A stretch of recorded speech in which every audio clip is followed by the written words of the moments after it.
Hi friend, CSS selector for SVG elements.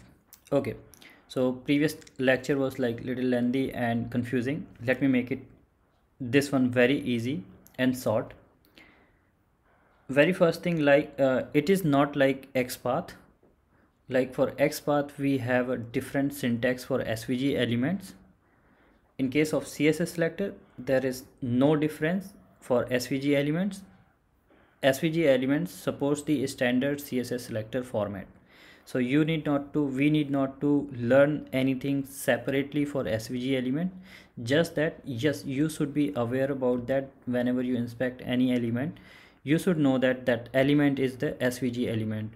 So for an example, if there is any SVG element on the page and if you inspected that particular element, then this is good that you should know that this is a SVG element. Like this, in SelectorsHub it immediately highlight that this is CSS selector.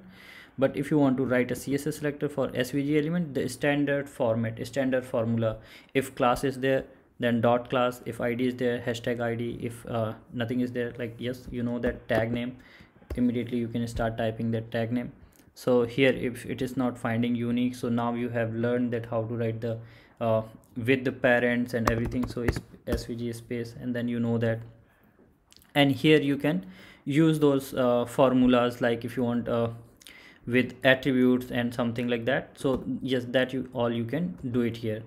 So this is good and really helpful, and it's very simple and straightforward. I will keep it like simple. SVG formats are standard format of CSS selector support SVG. So we need not to learn anything specific for SVG element in case of CSS selector, like we had to do in case of XPath. So yeah, this is very simple and standard. Whatever you have learned so far in CSS selector, the same formula and same all the function and everything will work in case of CSS selector too. So yeah, this is good. I hope this is easy for you. So thank you. In the next lecture we will learn how to write CSS selector for shadow DOM elements. Thank you.